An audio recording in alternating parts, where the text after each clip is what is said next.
We're live. Oh, Oh, no, don't worry, you're not showing. And we're still on mute. It's just our Fanatsu logo. Ready? Well, you're clear. No crumbs. All good. You ready? Can you monitor audio, please? Okay. I'm going to go to you, Sinyon. Okay, I'm unmuting. Everybody just quiet, take a drink. Sponsor. They're on? Alright, half a day. Half a day total Samzu. I totally wasn't prepared to start expensive too.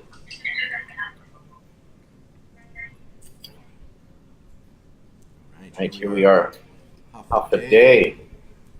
Today I am Han Solo Malolo Gwini. I'm flying solo here as the host for today.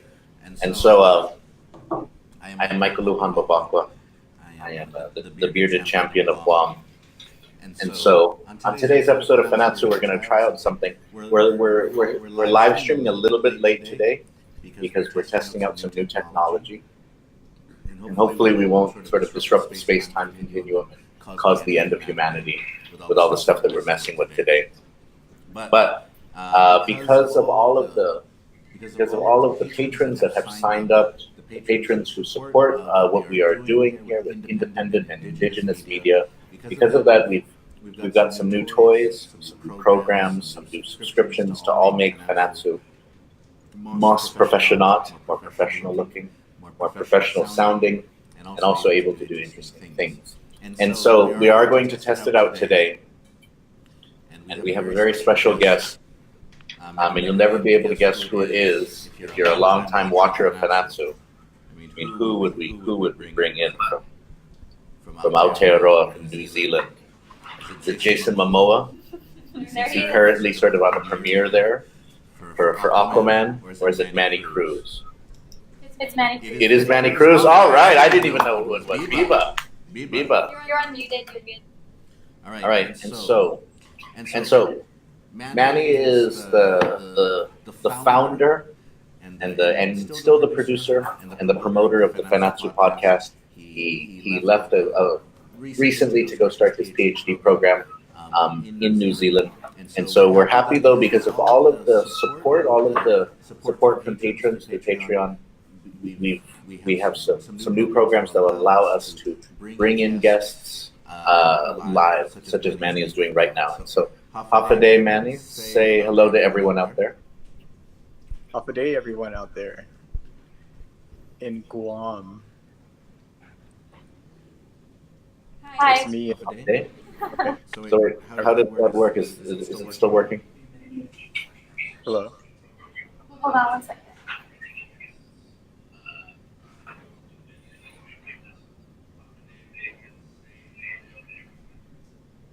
Sorry, Manny, it's just fine.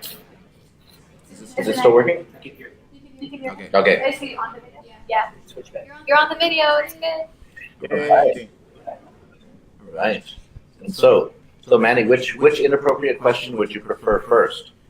Have you found hobbits yet? Okay, yeah, I'll take that one. No, I found Hobbit yet. No. Have you learned to do a haka yet? No. No. Have you already started to speak in a pretentious accent? Only privately.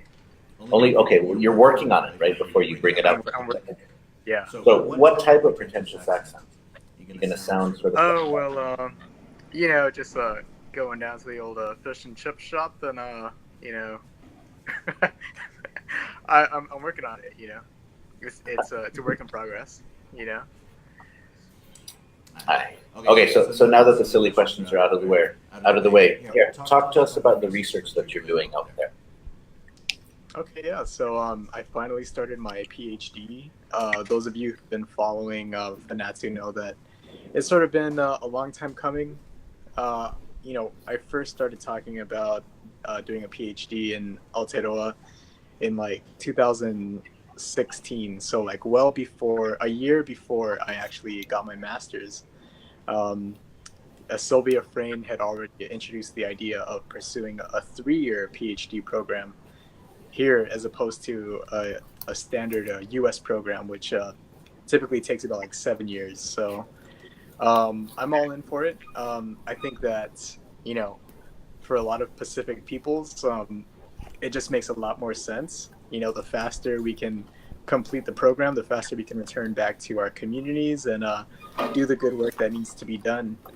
Um, so, I mean, just within the past 2 weeks or so, I've been working on a methodology and really trying to reimagine what this project is going to look like.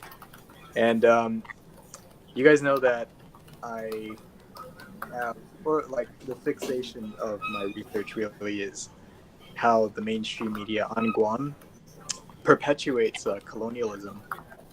Um, and you know, if you talk to an editor or a journalist on Guam, they'll say, "Oh, well, wait a minute. You know, we try to give everyone a fair shake. We try to be objective." And the thing they don't get is that like propaganda isn't always so forthcoming. You know, it's often more subversive and in many ways unconscious. So even though they may feel like what they're doing is noble and they believe in the idea of objectivity, um, it's what they're doing is really not the case, and in fact, it works against us. So I hope to within 2 or 3 years prove that through my writing. Um, and I don't know. I'm still trying to figure out like what greater good it can do for the community, right? So, I mean, maybe I can bring this issue up to you know, the news companies in Guam, and maybe I can even teach people in our community to identify propaganda. Still trying to figure out what greater good I can serve. So, Oh, sounds good. I think that did he disappear? It's on you now. It's on me. Oh, okay. And so he's still talking. Oh, he's still okay. Sorry. And so I think that's I'm getting used to speaking with headphones on my head now. It feels like I'm living in the Marianas Trench with James Cameron right now. But I think that what you're talking about is very good because one of the things that happens in a small island, right, is we think that there can't be any great powers at play, or people can't, as they say in English, pull the wool over our eyes. They can't fool us because it's such a small place. We would all know the truth, right? And so I think that that would be important in helping people see the way that the media, even a small market, is manipulated in certain ways. How we kind of how the media can still move people in certain directions in the conversation, you know, leading them to not ask certain questions, but instead focus on other things, right? mm-hmm. And so I think that one of the things that always used to be common in the media, right, is that if there was ever any problem, it had a brown face. It had a brown local face. So it could never be any of the structures, the social structures or the political structures. It couldn't be their fault. But it always had to have a brown local face that was the problem. Right, right. I agree. And I mean, like, what's really interesting is like Zizek calls them unfreedoms in his latest book. And unfreedoms are sort of like, it's the opposite of what it claims to be, what something claims to be.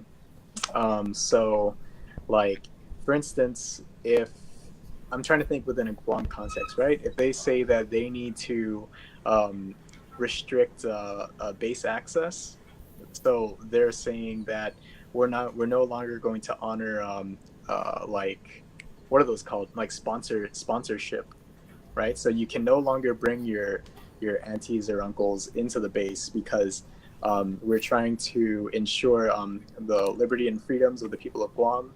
This is a national security thing. And unfreedom, you know, to Zizek, for as far as unfreedoms go, this communicates the exact opposite of what they're doing. So this isn't an example of the protection of freedom. There is not a national security issue, and in fact, our own rights are being restricted. You know. No, I Yeah. like. And so I think that that'll be an interesting way to approach it, especially because, I mean, we live on the tip of the spear, right? And so Right. we're at ground zero for freedom and democracy, right? Oh yeah.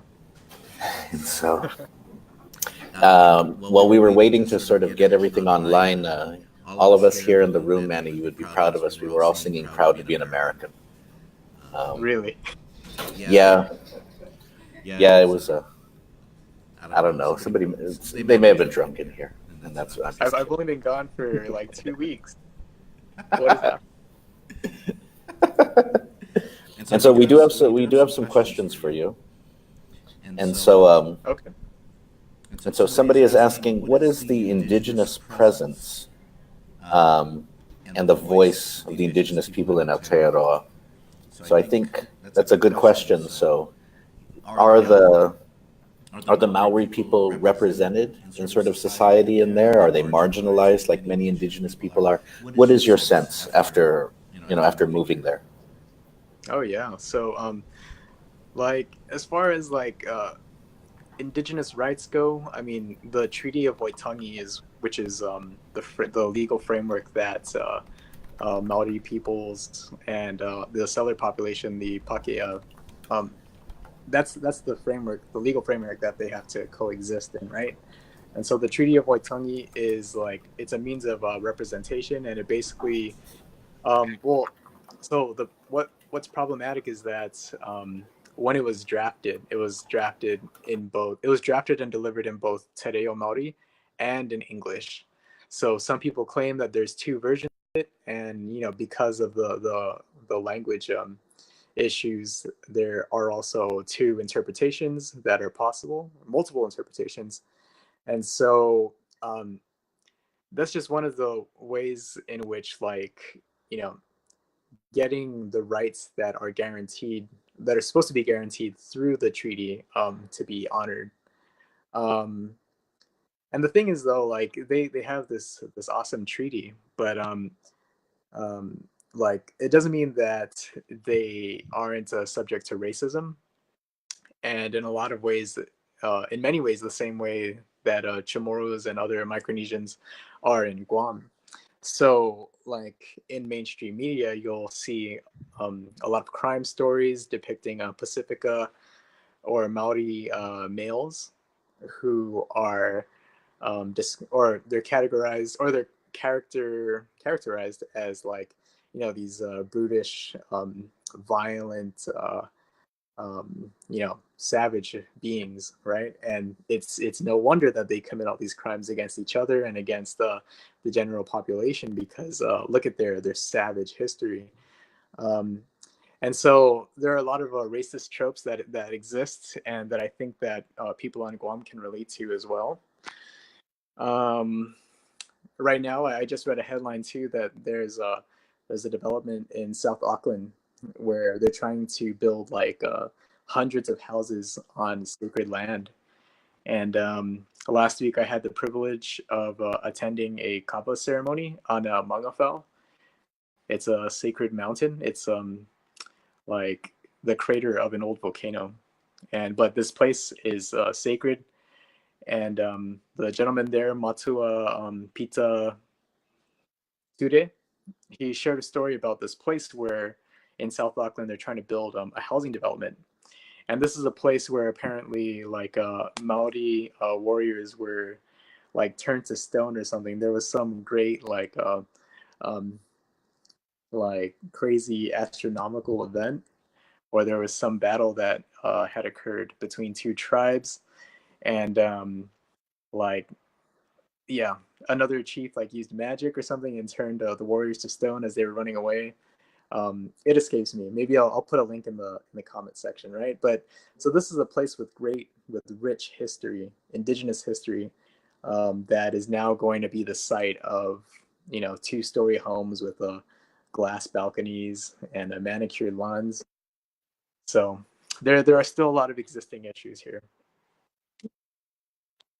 I did not want to out you, but I know that there was some handsome pictures of you at a conference recently, showing off your support for independence for Guam. Oh And yeah. so, and Did you want to share any thoughts on that? I believe that's the ASO conference, right?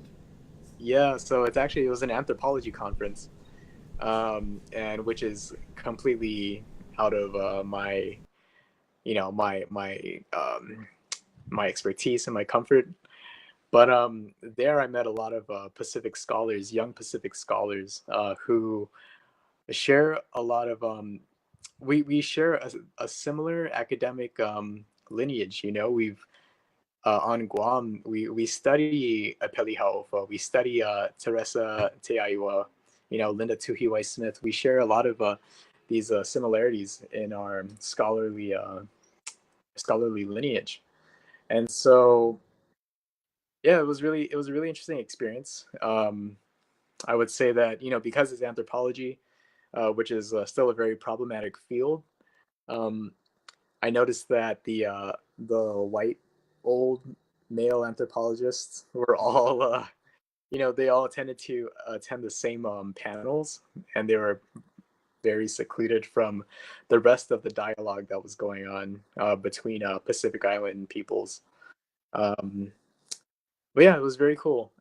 There was actually a panel there about how Facebook is used throughout the Pacific, and you know what's interesting is that in in the continental U.S., for instance, like Facebook isn't as popular, but on Guam and in many Pacific Islands, people still use it. It's like a top social media format, and now you know people are updating as well towards Twitter, but Facebook is uh, still popular. So there's different ways that we use Facebook in different islands. A lot of them help maintain social relations between diasporic communities and people back home. And there are also spaces for activism, which is what we do on Guam. You know, so pretty cool stuff. I think that our perspectives on Guam, and definitely a Chamorro perspective, is definitely needed. One of the issues that I shared with the media chat was that, um, you know, in reading Apeli Hau'ofa from Guam, it's our understanding that what he was talking about when his thesis on a sea of islands was highly political. It was not just a metaphor. Um, you know, that's how we interpret it, right? There's a political bearing on his words, and it helps from Guam. It helps remind us that we're connected to other people in the Pacific, and we're not as secluded as America says we are, and we can do many things if only people in the Pacific would somehow form more solidarity with us, and if only we could do the same, right? So at the conference, though, the panel that was focused on quote unquote decolonizing our Sea of Islands, it was very, the conversation tried to remain apolitical. So there were Tongan and Samoan scholars who used it as an opportunity to question, you know, what should we call the Pacific? Should we call it Moana? Should we call it Oceania? And, you know, it kept going around in circles, and it was very frustrating because, you know, none of them took into consideration that there are still actual colonies like Guam and New Caledonia. And so I felt like the issue of what we should call the Pacific um, was frivolous. Um, it was masturbatory, and you know there are real issues, you know, and that's what I tried to stress. A lot of fun. Yeah.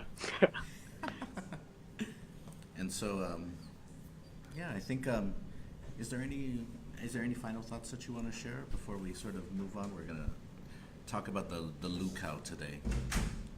No, no, I'm sure that if there's a lot more, I'll probably share with you guys in the chat, or I'll try and check in with our patrons later today on the exclusive patron chat that we have.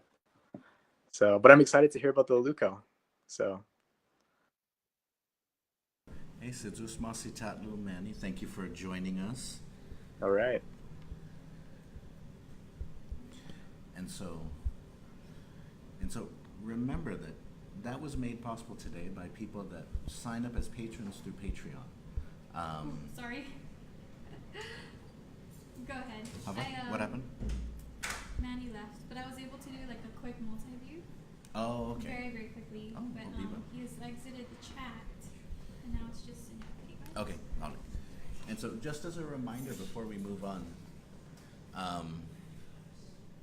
you can sign up and support Fanatsu through Patreon. You can sign up as Hatsa, Hugwa, or Tulu levels. Hatsa is the most basic level for $1 to $9. You can sign up, and you can sign up, and it's just mainly to kind of support what we do. I'm a $1 supporter, and so Hatsa is sort of the symbolic moral support patron level. Now, once you get into the Hugwa level, that's when you start to get perks. That's when you start to get cool stuff. And so at the Hugwa level, if you sign up, that's $10 to $14. You get access to the Radical History podcast or the Secret Guam podcast. And so every Sunday after we have the live stream, I record a secret sort of, I record a story about some secret element of Guam's history.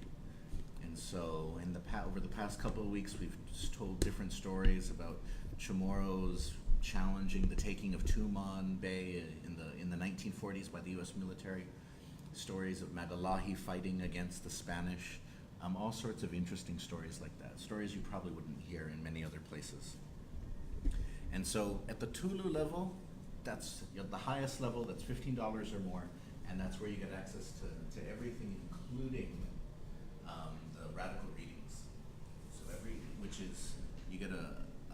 you get access to a Dropbox filled with readings for those that want an in-depth study of Guam, its political status, decolonization, but also want to learn about how our struggle connects to other struggles in the past and in the present for decolonization and self-determination.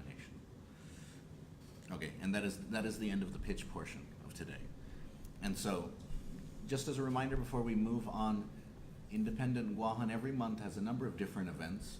For example, we have a GA that happens on the last Thursday of every month, and through the media committee we offer a teach-in. And so this month the teach-in is taking place on Thursday, February 21st at UOG HSS 106 at 6 p.m. The name of the teach-in is Finding Our Voices, and the focus of it will be on those who would like to learn how to talk to their family members about decolonization, or how to talk to their friends about decolonization.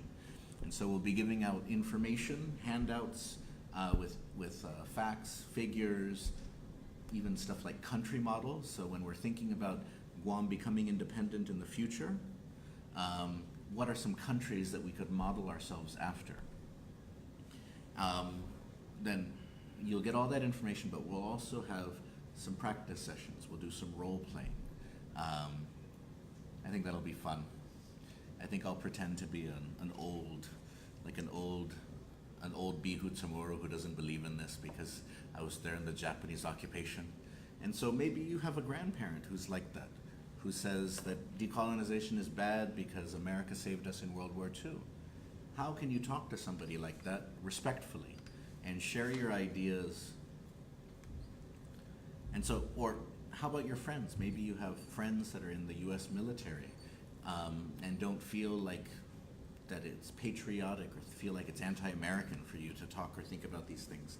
How can you respectfully discuss this with them? How can you open minds, sort of broaden the perspectives of people that are close to you?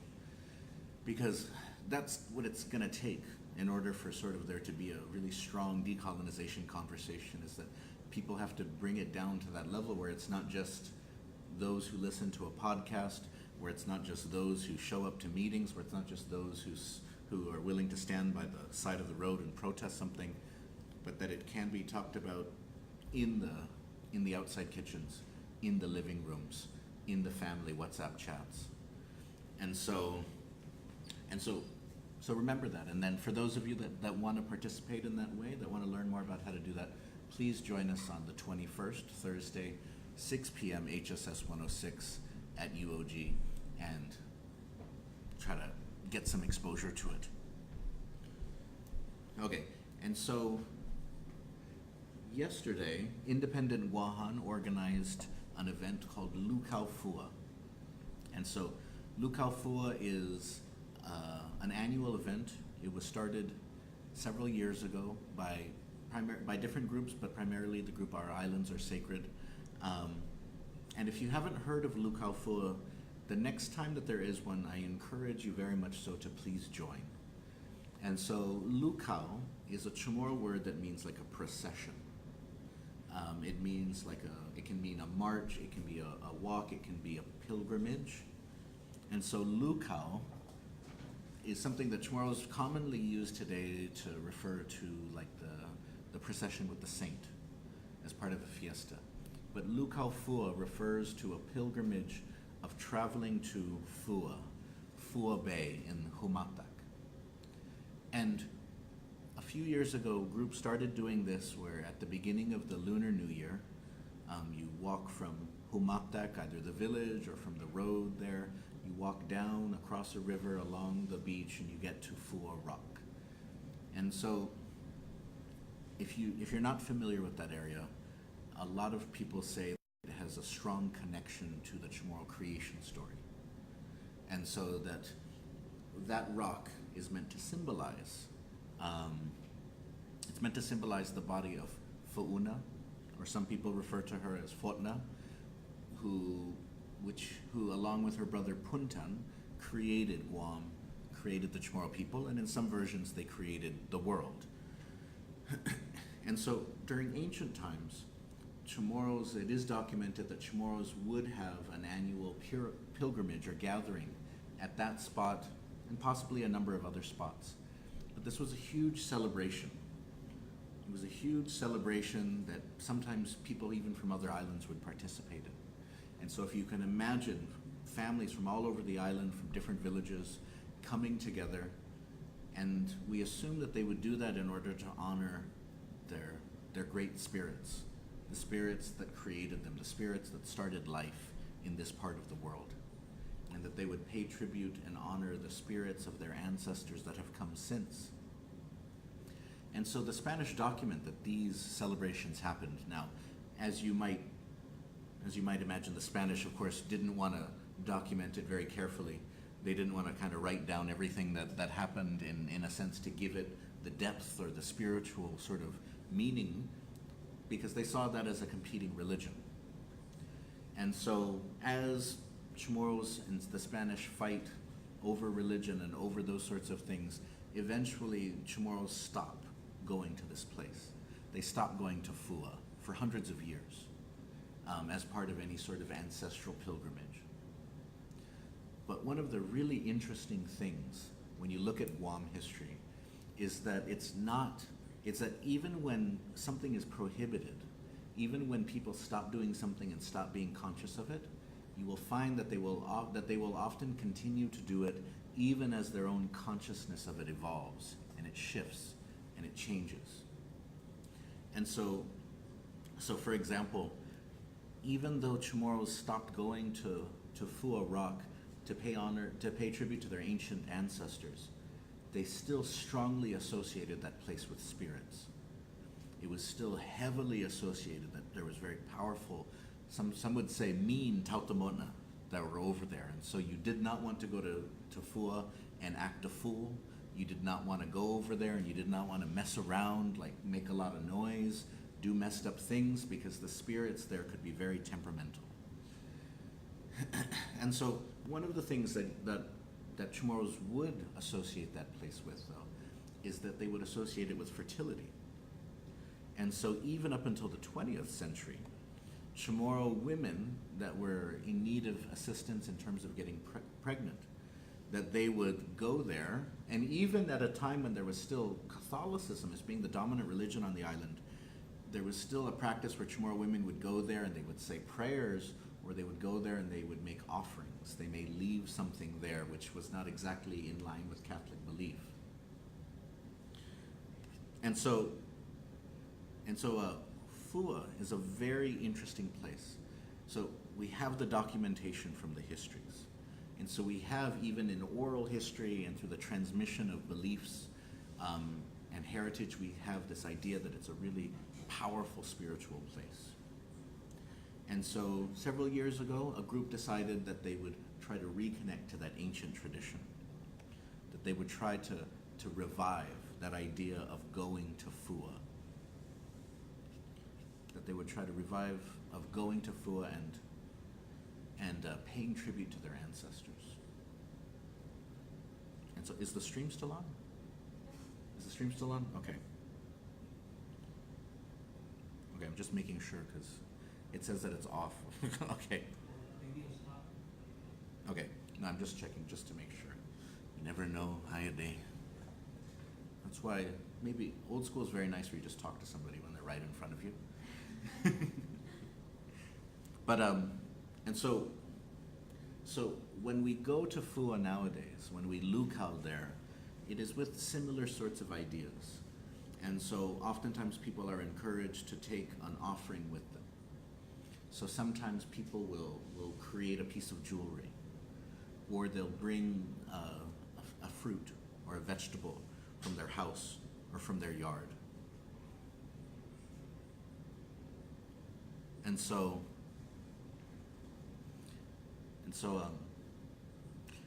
one of the things that is also brought, though, is rice. This is one of the most interesting things about the transition from sort of ancient life to modern life, is that we say today that rice is a very important part of our diet on Guam. That sort of like, even when I go to the States and rice isn't served with every meal, I always want rice, or I feel like I'm missing something. I'm missing something in life if there's no rice. Life is rice. Now, historians and the Spanish believed for a while that Chamorros had rice introduced into their culture, that the Spanish brought it with them, because the red rice that we have, that it has influences from Latin America, from the Philippines, and so on. So the assumption was that rice came via colonization. Now, we do know that there's plenty of evidence, linguistic evidence and archaeological evidence, that rice is much older than colonization. And so, but rice wasn't the same in terms of its symbolic power in ancient times. So, for example, today, let's say one of your friends is getting married. What are you going to give them as a gift? Do they have some sort of wedding registry online? You're gonna get them something on Amazon or something, or you're gonna buy something at Macy's. You're gonna get something for their kitchen in their new home. Who knows what you're gonna do? But in ancient times, one of the things that you would give at a wedding was rice. Was that certain villages would grow rice, and then they would trade to other villages, and rice was considered to be a very ceremonial crop. So you wouldn't eat rice like all the time, but it would be something that you would trade and give as a gift. And so it's interesting because I think there's some sort of Western tradition, right? Like where you throw rice at a bride and groom at a wedding. I think I've seen that in movies or heard of that. But for Chamorros, you wouldn't throw rice. Man, I know that's such a waste. He's throwing rice at them. Instead, you give it at the beginning, and then the family cooks it up. And they use that rice to give gifts to people. And they also, according to one account, use that rice to make the wedding cake, shaped in a pyramid shape. And so some people will bring rice. And so at the Lukao yesterday, Independent Guahan gave rice to people that didn't have any sort of ceremonial offerings with them. And it's an important thing because rice is still here with us. Rice has been with us for quite a while, and it's important that even so, as these things persist in our lives, it's beautiful and profound if we can kind of understand the deeper significance to some of them. And so the Lukao, what is the point of a Lukao like this?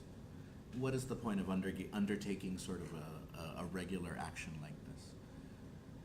Well, number one, when you have an event like this, part of it is important because it's part of the Chamorro calendar, which around the world people sort of have people had developed their own calendars, their own rhythms to life, their own sort of ceremonies and rituals attached to things. And now sort of there's a more universalizing sort of move where we all kind of share a common calendar. Like, although sometimes it's kind of weird, right? Because when my daughter looked at my calendar, she looked at it and she's like, "What's Boxing Day? You know, what's this day? What's this day?" Because in different countries they still have different holidays. But so the first month of the Chamorro year is called Tumaiguini. And so Tumaiguini, which if you've ever been in a dance group or a chant group on island, maybe you chanted a little bit of Tumaiguini. But it is a powerful word. It means to become like this. And so it makes you, and so the Chamorro months, we cannot understand exactly what each of them, the ancient Chamorro months, what they mean. For some of them, there was contemporary documentation about what they were supposed to mean, and some of them, the Chamorro is such that we can still understand what it probably meant. But Tumaiguini, to become like this. And so it does make you wonder, is this the time as you transition between seasons of life? Is this the time where you set your intentions for what the next year will hold? Where you set your intentions for what lies ahead? And so having the Lukao Fouha at this time, the start of the lunar year, is part of that, the setting of intentions, part of that spirit of Tumaiguini. Sort of another reason for why the Lukao is important is because it represents another way that we can positively connect to our ancestors. Another way that we can positively connect to them, where parts of our culture that were cut off from us, that we were cut off from, that was prohibited, that was sort of shunned and pushed aside, that we can embrace it again. Something that connects us to the land, as something that sort of represents our roots, sort of our place in the sun, our feet in the soil, if you will.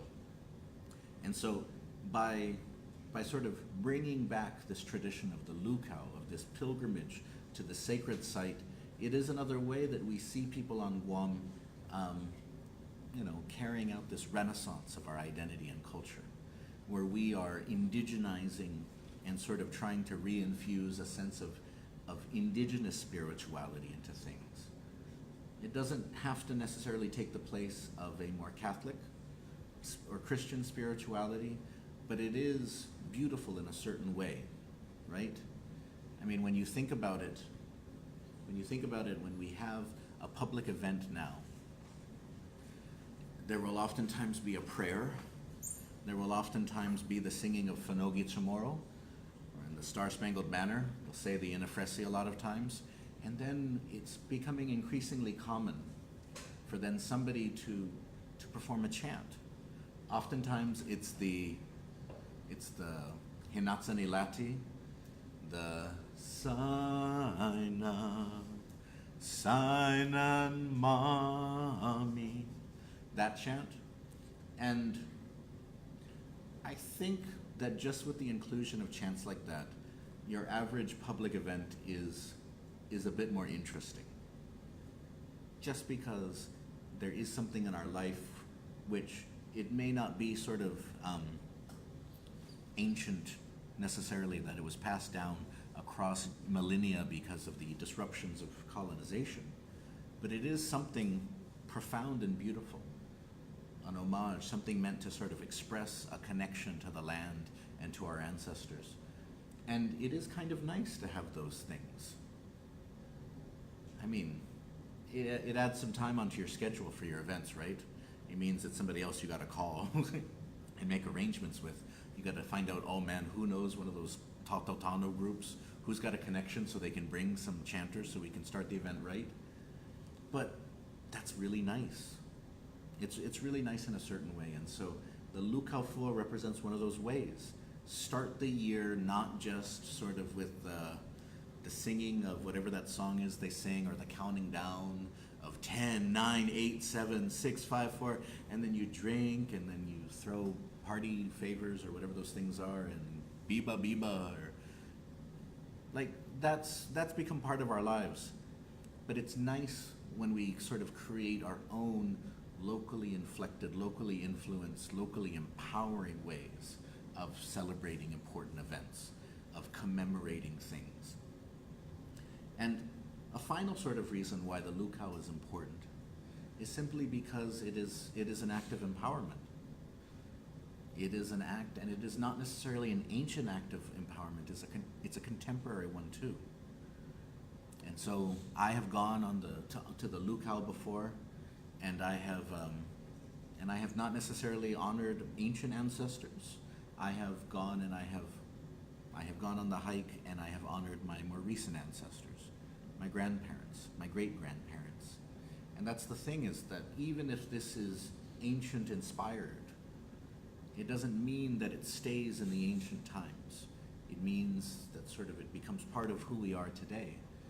And so all sorts of things can come from this, but you create a powerful platform in which we can feel more connected to each other, to our ancestors, to the land around us. And from there, you can build based on that idea. But isn't it just much better for us to feel connected to the place that we care about? Isn't it so much better if our feelings of affection and attachment are stronger than the amount of t-shirts that we have, or the amount of tattoos that we have? Although I have lots of tattoos for Guam Pride, just to let you know. But isn't it much better? Isn't it much better if it manifests in things that we do in the world around us, as opposed to just things that we collect or things that we wear? And so the Lukao is a powerful metaphor for all of these sorts of things. And so I'm glad that I was able to make it this time, and I'm glad that for all of the groups that have organized it over the past, and then I'm glad that Independent Guahan has organized it the past few years. Koguafanaisan, are there any questions? Yes, I was we have going one off. question. I think you got Jesse's question. How important are places like Fouha, Texan, and Pocket in reconnecting ourselves to land and realizing sustainability? Again, I think you kind of touched on that. Yeah. Yes. I mean, it is. It is an important thing, because the issue of Pocket is very, very important. Because if you had done a poll about Pocket in like 2008, for example, I think the majority of people on Guam would have said that if the military wanted to use Pocket, then they should. Because at that point, most people knew about Pocket, but they thought of Pocket Manilao, the area there. They weren't thinking, most people didn't have a strong knowledge of the cave there, the artifacts there, the beautiful cliffs.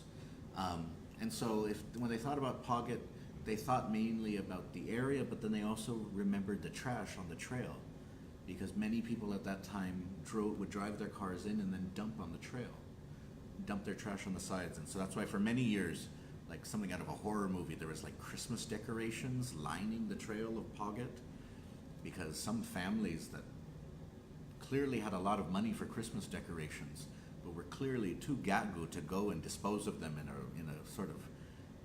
respectful manner, were just dumping things. It was like, seriously, it was like a horror movie.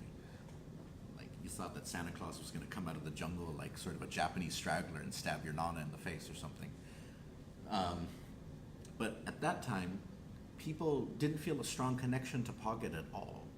And that's one reason why when the military asked local leaders, is Pocket important to the people? A lot of local elected leaders said, no, it's a trash dump, no one cares about it. So if you're going to put a firing range, that's a good place for it. But then look at what happened just a couple of years later, was that people and groups such as the Boonie Stompers, such as We Are Guahan, the Guam Preservation Trust, they worked to try to tell people about this place called Pocket, that it's not just Pocket, it's Isengsong Pocket. There's a whole ancient village there, there's history there, there's culture, there's rare plants there, there's beautiful scenery. And so we took, like in 1 year, I probably took 1,000 people down to Pocket. And eventually the attitudes changed, and people began to think about Pocket in a more respectful, in a more endearing way. And so, and so that's the kind of thing that we are talking about today. I mean, it may not make the military happy, because the military kind of likes the idea that they've had for a long time that people on Guam just support the military no matter what, and they don't really care about the jungle or the environment. But no, we want to feel connected, because if you feel connected to the place, if you feel like it's yours, you're less likely to trash it. You're less likely to sell it off. You're less likely to let somebody blow it up because they need to train their Marines. And so, okay, Javi Otru, what's the next one? From Michael Maniola Garcia. You touched upon it briefly too when you were talking about the lunar. Ah. You said, is there any history or evidence of Chamorros doing rituals connected to the moon, star, sun? Any connection to the Sinahi necklace? What is the origin of the Sinahi? And so now there are differences, there are arguments over sort of the Sinahi and whether sort of it was truly a necklace or not. I mean, sometimes those debates, sometimes you just kind of have to tune them out, because sometimes you just have to let people express themselves culturally. And so when I think about, so we do find some evidence of those sorts of things, but it's kind of rare. Most of the accounts from the ancient times come from Spanish priests who wrote a lot down about things that they hated. So they wrote a lot about those things that they thought needed to go. But it was very rare for them to kind of just sit and look at the people and then kind of just write down what they saw in a more general way. And so that's part of the problem, is that when you read the accounts, you can find faint traces of this here or there. But in terms of like a full, robust description about something, that's kind of hard. But one of the things,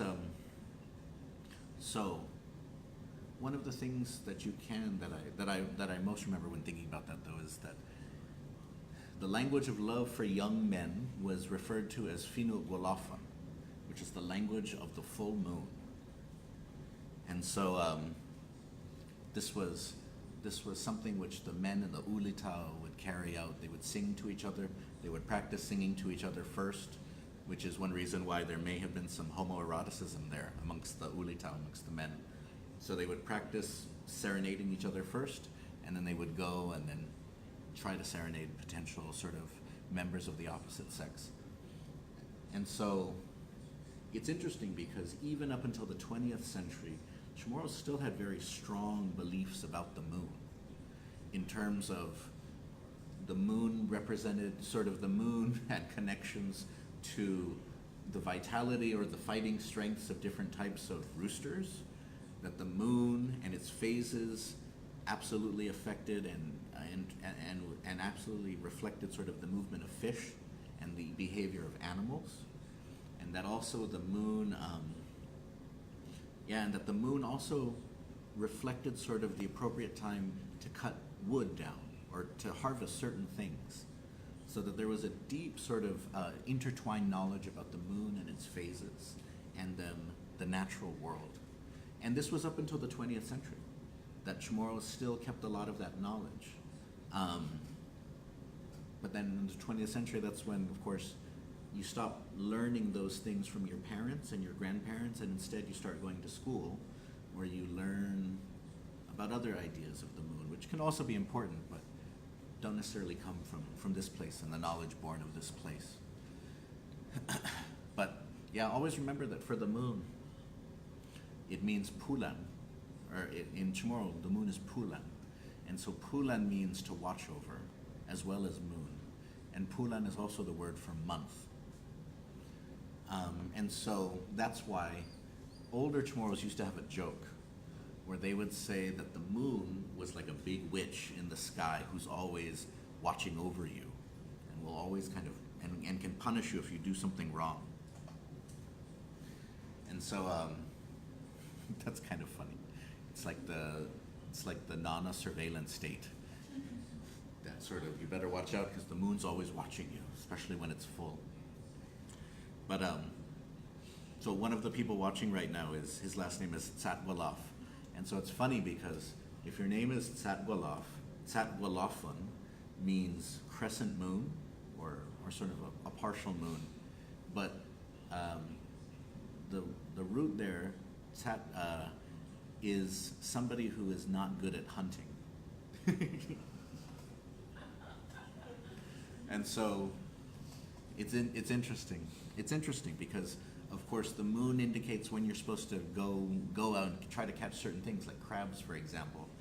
And so, depending on how you interpret the name Tsatwaloff, it could mean that you're the crescent moon family, or it could mean you're the family that sucks at hunting. I don't know. I don't know which one you want to put on the family WhatsApp chat, for the reunion.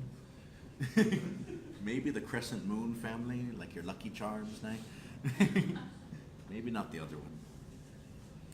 But no, yeah. So Sidus Masi, I think we're good on time. Okay. And so, thank you for tuning in today. And so, remember to follow Independent Wuhan to find out about other events. And I do encourage you, please come on the 21st, Thursday, 6 p.m., UOG HSS 106. We will be having a teach-in to focus on how to talk to your family and your friends about decolonization. And so, Sidus Masi to all of the Fanatsu crew who is here patiently waiting for me to finish talking so we can move on to the next thing. Adios, Esta Ki. Remember, sign up on Patreon. Esta.